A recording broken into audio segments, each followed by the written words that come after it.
Ishmat. What do we have? Moshe ben Miriam and Refuah Shlema. Chava bat Chana. Anna. Chava bat Anna and Mordechai ben. Yes, Pekavod. Mike ben Malka. Bezrat Hashem. Malka. Mike ben Malka. So Marta. Mike ben Marta. Another Refuah Shlema. Okay, Refuah Shlema. Michael ben Devorah. Rabotai. This Divrei Torah, we should say, should really build up the Ilun Ishmat, and then if anybody's needs Refuah Shlema. I like to ask everyone a question, and we're very smart people over here. I see Tzaddik over here, right? Very smart. Listen good. My question is: imagine somebody's coming to collect money, right? So he says, by the way, collecting money. What's the first thing? What do you tell him? What are you collecting money for? Is that correct? Imagine a guy says, oh, by the way, can you give me money? You say, for what? Right? Is that right? If you look in the Torah, in this week's Parashat, when they're building the Mishkan, it says that, what does it say? It says, go to Bnei Yisrael, v'chuli terumah. It says, zot terumah shetukum mitam, zahav v'chesef. It tells you, what do I need? You imagine you're going around, the people are going around, oh, I need gold, I need tchelet, I need argaman, I need tolat, I need orot. And then only at the end, you say, oh, by the way, you know what I'm doing with it? I'm building a Mishkan. I don't understand. First, it should say, go to them, speak to them, tell them, by the way, I'm building a Mishkan for Hashem. You want to be involved? You want to donate? Then say, okay, sure, what do you need? No, Torah doesn't do that. What does the Torah do? The Torah goes ahead, and what does it say? It says, by the way, can you give us gold? Oh, could you give us silver? Oh, could you give us for what? You hear the question?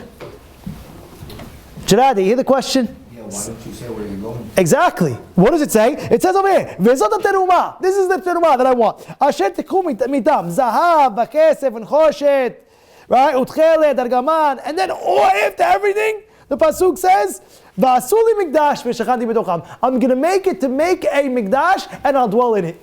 Come on. First tell me you're building a Mishkan, and then tell me, oh, I need this, I need that. Imagine a person comes to you and says, what are you doing? Oh, so what are you collecting money for? I'm collecting money for a kollel. I'm collecting money for a yeshiva. I'm collecting money to build a building for a shul. Oh, so how much do you need? Okay, fine, I'll give you. No, what is it? By the way, can you give? And then only after everything, oh, by the way, we're using this. You hear the question? Everybody hear this question? Yeah. You know what the answer is? Rashi says the answer. Vaychuli terumah. Rashi says, li lishmi. Vaychuli terumah means li lishmi. What does that mean? It says when they were going around, they were saying to them, you want to give money to Hashem? You want to give money l'shem shamayim? Totally l'shem shamayim? I don't know what I'm giving for. I know, because you're giving for Hashem. I don't know what I'm giving for. You're right, I don't know. But do you want to give to Hashem money? Yes or no? It says, sure, it's for Hashem. I want to give it for Hashem. I'll give it to him. And then we'll tell you, oh, by the way, we're building this. So when they went around saying, by the way, what am I giving money for? Oh, I'm giving money to Hashem. Oh, and I'll tell you what I'm doing with it. Wow. I'll give you the perfect example. You ready for the perfect example? The people, sometimes, you have to know, wives, they ask their husbands for money.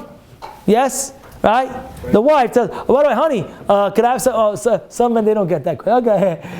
So usually, the wife asks the husband, by the way, could I have some money? So there's two ways of doing it. One way is the husband says, what is it for? What are you buying? What do you need money for? Oh, I need money for this, I need money for that. Oh, okay. And another husband just gives the money. How much you need?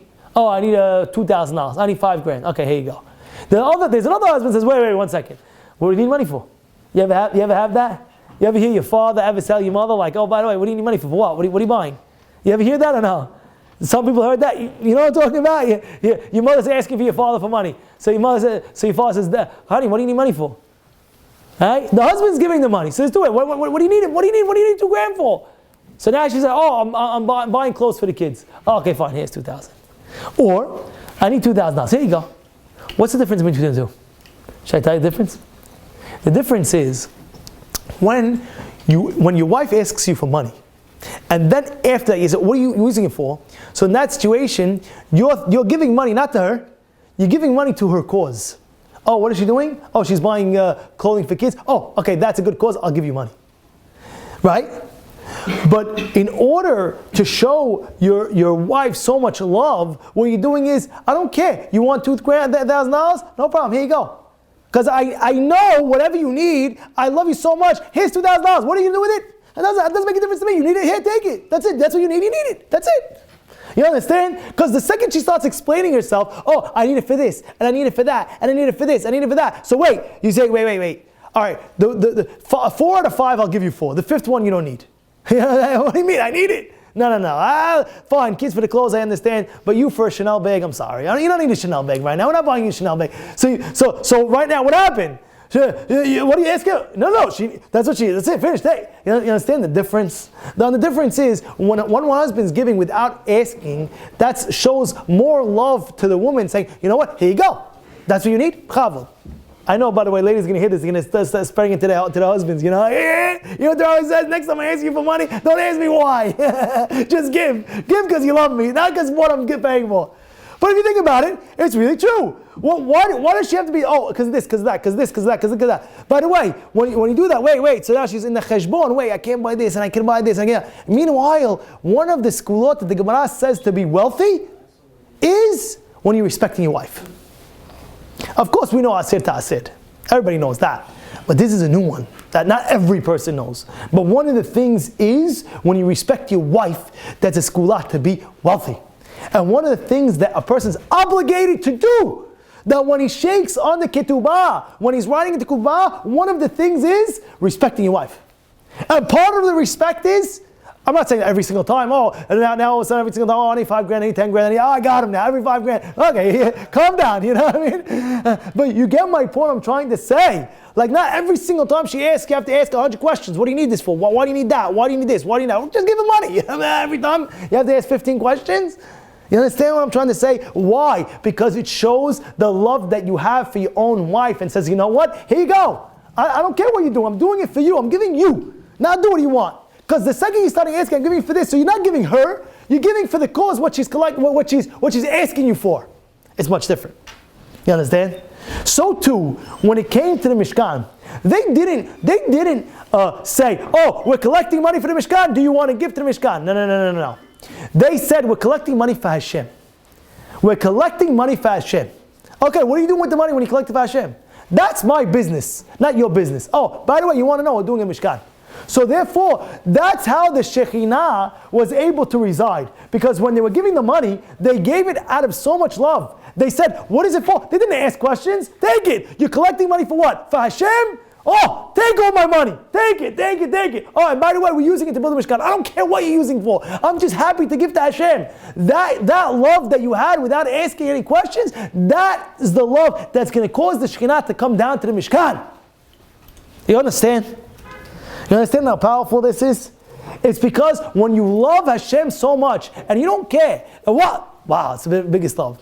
One time the Satmar Rebbe was in a bungalow colony, and the story goes, Shmuel Berman was there. It was like a big thing. Satmar Rebbe was there, Shmuel Berman was there, and a few of the Satmar Hasidim were there. And they got an aliyah.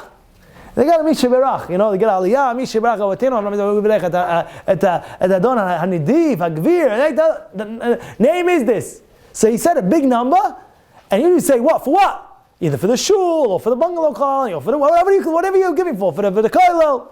Says, I'm giving X amount of dollars, whatever it was, a big number, to the Satmar Rebbe to do whatever he wants with the money. Whatever he wants. What'd that show?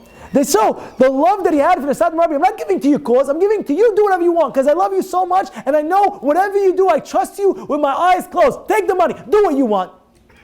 Wow, that's next level. I remember one guy called me up once, said, Rabbi, I have extra ma'aseh.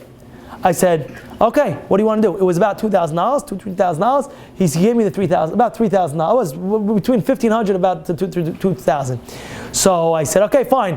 I have a Ben Azmanim Kollel, I have a teenage program, I have a high school thing, I have what are you donating for? You know what he told me?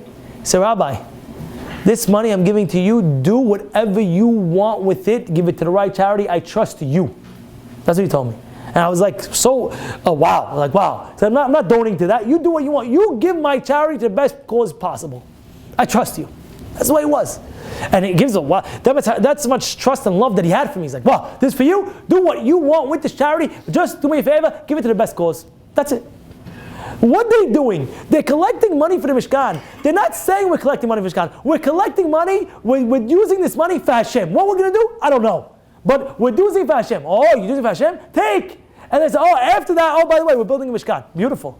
Beautiful. So what's going on? They love Hashem so much. They're only giving because it's Hashem. Hashem, you collect money for Hashem? Here, take. That's what Rashi says. V'yikuli terumah li lishmi. Give for my sake. Give for Hashem. Ooh, you love me so much. You're giving. You don't know what you're giving for. But I'm giving because you said it's for Hashem. Take.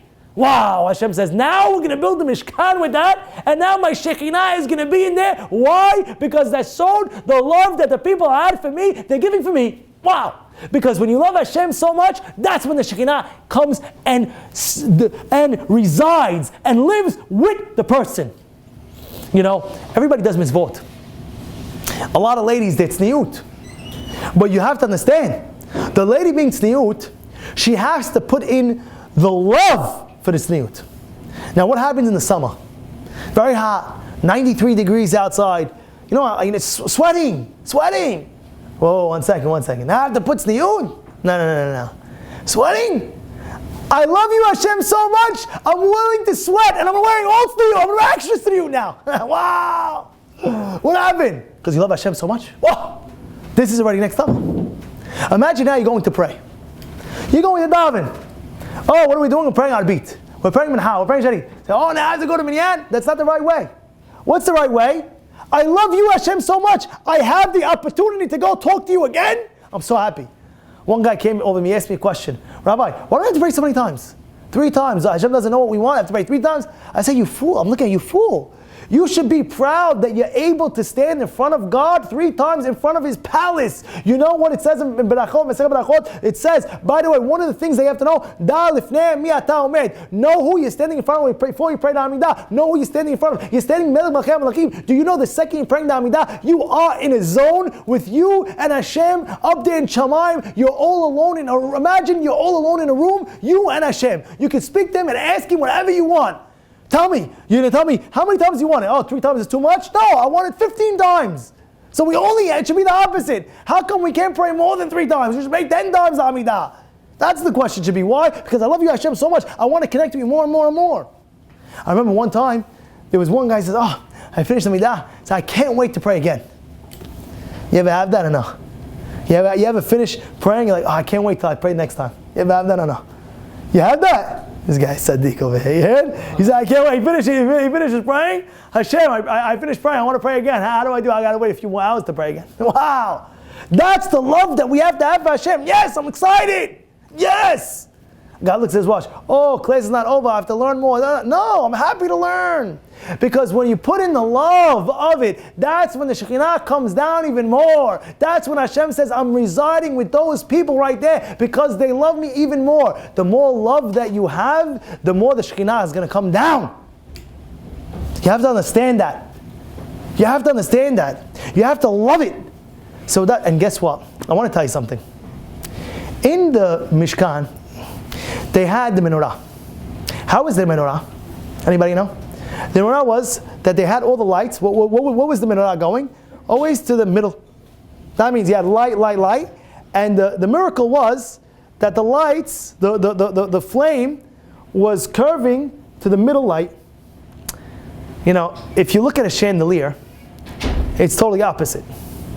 Chandelier, what is it? The lights are all over. You have a big chandelier and the light's there to project the light. Over here, in the Mishkan, was total opposite.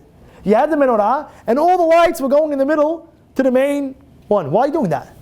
If anything, all the lights should go that way. No, it's pointing inwards to the middle one. What are you doing that for? What is the lesson to be learned over there? It's a big question. So you know what the answer is? The answer is, you think Hashem needs the light? You think Hashem needs the light in Mishkan? You think Hashem needs it? You think Hashem needs, oh no, Hashem needs me to pray. You think He needs you to put on, you think He needs it? It's for you. It's for you. So what's the lesson to be learned? You think Hashem, He doesn't need your light. So what is it? For you. So what is it? What's the lesson? The lesson is, Hashem wants you to project his kavod, doesn't need it for you to project the honor of God. Hashem, we want to project the honor of God around the world, the light to spread around the world. Now, how do we do that? And I'm going to tell you. You ever see kiddush?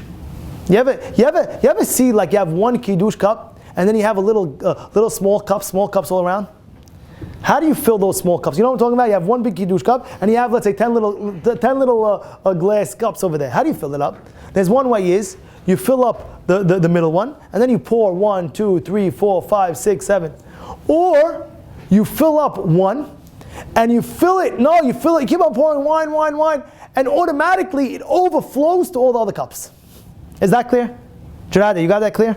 One way is you pour in one cup, and then you take that one cup and you pour and you pour and you pour in each cup. Or keep that one cup, keep on filling up wine until that one cup overflows, and automatically all the other cups get it. Rabotai, one of the ways to influence people is when you grow in greatness, then automatically everybody around you grows. I'll give you an example. If you grow in emunah and you say everything's Hashem, I love Him, I love Hashem, and you start thanking Him and you grew in it, you know what's going to happen? You're going to come to your house Friday night, Shabbat day, Seudah Shlishi, whatever it is. You're going to be Friday night in the Shabbat dinner, and what are you going to do? You're going to be talking about Hashem. Wow, I thank you Hashem for this, and I thank you Hashem for that. Because you grew in it, you filled yourself up so great in it, your whole house gets influenced by it. That's what happens. What happens? You have a lot of guys, sometimes they're not, doesn't come from the most religious home. What does he do? He goes 1 year to Israel, he becomes very religious, comes back, and what happens? The whole house got religious. I had a friend like that. He came to Israel, he got very, very religious, he came back, every one of his brothers and sisters became very religious, his parents became very religious. What happened? They were right. What happened? They became so, says, look, I got very religious, and because I grew so much, when I came home, it spread around the whole house. How do you influence others when you yourself is full with so much good?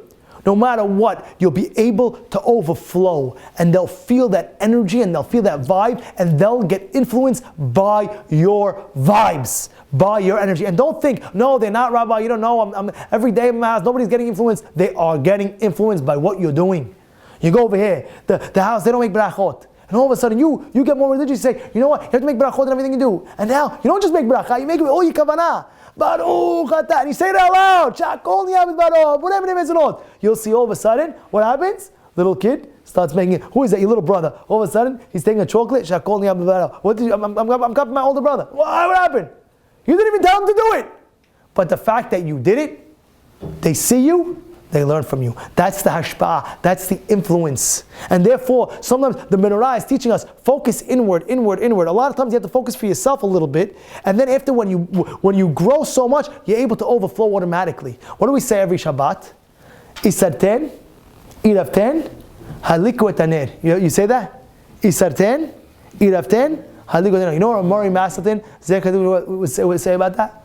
Isarten means separate yourself. What do you mean separate yourself? Isarten means separate yourself. Iravten means mix in. Helikot haner is like the candle. How does that make sense? Ramari Mastin said, it's a great man, Ramari Mastin. That's what he said.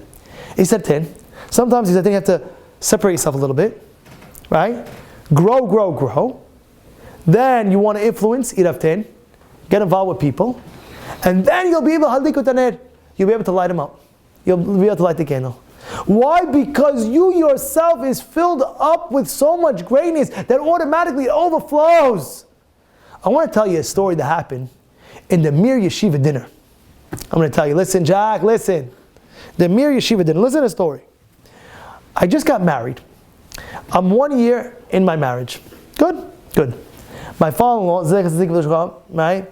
He comes to me and says, we have the Mir Yeshiva dinner. Would you like to come? I said, for sure, it'd be an honor. So okay, let's go. We go. And as we're sitting there, we see a lady, an elderly lady, and she says, Mr. Mars, my father, Mr. Mars said, who is this boy next to you? Who is this young gentleman next to you? Oh, he's my son-in-law. He says, what do you do? So he says, he's learning in the kollel. You should have saw her face. No way!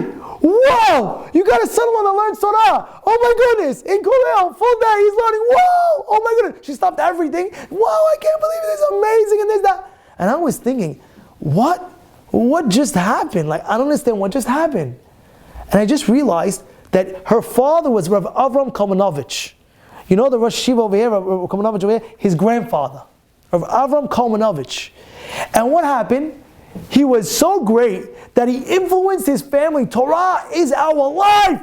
That his daughter, when she's right now in her 70s or close to 80, whatever it was, she felt so connected to Torah because her father brought up that Torah is the most important thing in the world, that the second she heard someone's learning Torah, she was flipping out. Wow!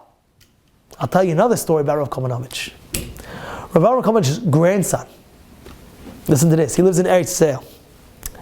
I heard this from Rav David Hillman. He told me this beferush. He said he was at a wedding once, and at the wedding, somebody came in, and everybody stopped and gave the biggest honor to this person. He said to me, I was at this wedding, you saw the honor that was given. It was something that you can't even imagine. It was like mind-boggling how much honor and kavod this person was getting. And I was looking at it, I was like, wow, what honor, right? So Rabbi Kalmanovich that was living in Israel told his nephew, so let me tell you something. He said, what? He says, one tosafot that you learn, the one tosafot that you learn, you know how much kavod you're getting? In Shamayim, all the angels are coming and they're listening to your Torah. You know how much kavod Hashem is listening to your Torah? Hashem Himself is coming down and giving you the honor when you're learning Torah. It says when you learn Torah, Hashem Himself sits in front of you and learns with you. Do you realize what's happening when you're learning? That's the biggest honor. That's the biggest honor. Imagine when I tell you, open up your Gemara, the second you open up your Gemara, Hashem is sitting down and learning with you. Could you believe it? Do you believe what's going on? One time it was Rav Chaim Brisk. He was walking around and he saw one of the Talmidim. He says, well, go, how are we not learning? He says, my chavrus is not here. My havruta is not here. He says, what do you mean havruta is not here? But when you open up your Gemara, Hashem is sitting down to learn with you. That's not enough? He says, ever since that statement that stuck in his, he couldn't stop learning. He says, why? Hashem is, when I open up, Hashem's with me. That's it. I gotta learn. That's what it is. That's the truth. But how is that going to be spread to the next generation when the father and the mother understand how great it is to put it involved? You grew yourself and you realize how great Torah is, then you influence your whole household just by feeling the love of the Torah, even without you talking about it. You're just learning about it, and all of a sudden what happens? The kids see you. What is daddy doing? He learns Torah. So what are they growing up? Torah, mitzvot. What are you doing? Oh, my mother's running to do this mitzvah and do this hesed, and my mother's a tzaddik, and well, they just see it, they feel it. So the more you grow, the more your whole surroundings around you grows automatically. Guaranteed. And if you say, wait, but it's not happening, Rabbi, it's not, don't worry, just keep it up. Keep on what you're doing. Keep on what you're doing. Keep on what you're doing. And eventually it'll pick up. And even if you see, no, it didn't pick up, guaranteed. In the next, something will pick up automatically. People will learn from it. But what do you have to do in your life? You always have to continue growing. You can never stop. You can't say, oh no, I'm good, I'm this, I'm that. No. In life, we're here to grow. In every way. Grow in emunah. You know you have to grow in emunah? You know that? You have to grow in emunah. Do you say, when you think something's going on, this is the best thing? You know what I was hearing a story from Miller? Miller said a story, wild story, and he said, oh, but what was the story? He said one time he had a person in his keilah, and he had a store, and this is about 60 years ago, and he was selling certain goods, and he was buying from a certain spot, shop and stop or something like that. What's that store called? It's a big store. Stop and Shop. And what did he do? He was selling to their company. And there was a guy in the business, a very big, a very big, tough guy. And he was selling to Stop and Shop. Now this guy realizes that this person is selling to Stop and Shop. So what does he do? He says, listen, you're taking my business. He says, no, I'm not taking your business. I'm selling to Stop and Shop. What do you do? The next day, this person's company was in flames. Burned it down. Who burned it down? This tough guy burned it down. he came to Rabbi Miller, Rabbi, what should I do? Rabbi Miller said, who'd you mess with? He said, I messed with this guy. He says, you know this guy is one of the toughest guys in the thing. What are you doing? He was a guy in whatever, and mob, whatever it was. You don't do that. What are you doing? You don't mess around. What are you doing? So what should I do now? He says, well, call him up and say I'm out of the business. I have the story written down. He says, call him up and say I'm out of the business. Just do it right now, before he burns your house. You know, I'm serious. He told him, you know what he really told him? He said, where's your car parked? He said, by my house. Well, he knows where you live. Move your car or else that's going to be burnt next. You know, he moved his car 5 blocks away. He says, you call him up right now and say right now, I'm telling you now, I'm out of the business. That's what he did. He called him up and he said, I'm out of the business. He says, what? He had to start a new business now. His life is on the line. He's not going to stay with the same business. So what did he start doing? He got a new job. And you know what happened? Before, Rabbi Miller said he would never come to any of his classes, not in the morning, not at the night. Why? He didn't have time. He was so busy with his business, he didn't have time. But now he started a new business. Now he had time to go in the morning to classes and the night classes. And he said after about a few years, this guy became like a small Talmid Chacham. He became like a small Talmid Chacham. Says, and this only would have happened if this whole business would have burned. And what happened? It was the best thing because now his family's all religious and all his grandkids are religious. They're all going to they're doing the best things. They're doing the chesed. They're all helping out the community. And now, because of this, so you thought it was bad. But Hashem said, this is the best thing you can do. This is the best thing you can do. Right? So the emunah that we have to feel it, believe it. You know, one time they saw, when finished with this, listen to this. Havetz Chaim, one time they saw the Havetz Chaim. And somebody peeked in. What is the Havetz Chaim doing? You know what happened? Somebody saw, what's the Havetz Chaim doing? And somebody peeked in the window and saw the Havetz Chaim speaking about the Makot. Dam! Wow! Look what Hashem did to them. You mess with the Jewish people? Look what happened. Dam! Look, they got Dam. Yeah! Don't mess with us. Came Sfardeya. And this is Havetz Chaim in his older age. And this is documented story. They saw Havetz Chaim. Sfardeya, yeah, look what Hashem did. Yeah, you see, don't mess with the Jewish people. Yeah. So Havetz Chaim, like, what's going on? What happened? Kinim, yeah, lies, yeah. What happened? But in this age? So yes, I'm building more emunah in me. I feel it even more, the miracle of the Dam and the Sfardeya. What, you think you don't know the Pesach Seder? Every day, every single year. Dam, Sfardeya, Kinim. You know it already. So what are you doing it again? For what? Of course, because Hashem said, but again, Dam, Sfardeya, what's going on? You know why? Because again and again and again and again, you have to build your emunah more and more. Don't think, oh yeah, I have emunah, I'm good. Don't think like that. I got to build it even more. And when you do that, and you start saying everything Hashem does is good, and I might not be able to see it now, but I know it's good, and I believe in you Hashem, and I'm going to continue doing what I'm doing, and you're the best, and I thank you for every single thing that happens to me in my life, and I love you, and I don't... So Hashem says, why? You're building emunah. You know what kind of love that is? Yeah, your whole family that's around you. You build emunah. You know, I went to a barber once, and he told me something, my emunah got built up in 1 second. He has so much emunah. What happens? He told me, somebody just told me he was irregular every week, twice a week. You know, some people, they take haircuts twice a week. You know that or no? You know what I'm talking about? You know what I'm talking about, no? You know, they take haircuts twice a week. I couldn't believe it. Yeah. So, yeah, I don't know which ones you know. Yeah, he takes every day. By the way, the Gemara says a king has to take one every day. You know, Melech B'Yozin, yeah, king takes every day. Kohen Gadol takes it every week. You know, Kohen Diod regular, yeah. So he says twice a week. And as I'm sitting there, he sends me he sees a text, okay? Sorry, so-and-so, I hate to break it to you, but I'm stopping to come to you, I got a different thing. So I looked at him, I said, you just got that text? He said, yeah. I said, you're not flipping out? He said, no. I said, why not? He said, because look, the same God that gave me this client will give me another one. So I don't care. What do I care? Somebody else will come. I said, you have that much emunah? He said, yeah, why not? Why not? Why shouldn't I have that emunah? Hashem gave it to me, Hashem took it, Hashem gave me another one. And I'm sitting there, look at a Bible like this, so much emunah. I was like, what? I couldn't believe it. Abotai, the more you grow inside, the more you're able, even without telling anybody, you want to tell. But even without telling anybody, people will just pick up on your aura of greatness and learn from them. And learn from you. And therefore, Abotai, these are 2 lessons we're learning tonight. First lesson we're learning is about the donations. Why didn't they tell them where you're giving to? Why? Because you're giving to Hashem. You're giving because I love Hashem. Once you do that, Okay, I don't care. I'm giving to Hashem because I love Hashem. Hashem says, wow, you love me that much? You don't care? Very good. I'm going to make sure I'm going to reside with you in the Beit HaMikdash. And that's why, if you notice, what did they do? They didn't ask for money. They asked for what? Some gold, some shemen, some this. Why are they asking that? What do you do if you're buying a building? You don't tell the guy, oh, by the way, you want to get me the doorknob? You don't do that. You say, by the way, you want a sponsor? Give me money for the door. I'll get the doorknob. No. You want, put the doorknob. You want to get the door? You get the door. What are you doing? You want a sponsor? No, give me money for the door. No. You want, bring this. You want, bring that. You know why? Because one time, let me tell you something. It shows more love to Hashem. I'll give you an example. Walked into a guy's house, Israeli salad. He's going crazy for Israeli salad. What are you going crazy for Israeli salad? Tell me, Rabbi, you don't understand. These tomatoes and these cucumbers, I planted in my backyard. I just cut it special. Says, oh wow. I was like, yeah. And he's eating it. This is the best tasting Israeli salad I've had in my life. Why? It's the same tomatoes and the same cucumber. No, because he worked on it and he planted it. That's what Hashem wanted. Hashem didn't just want money.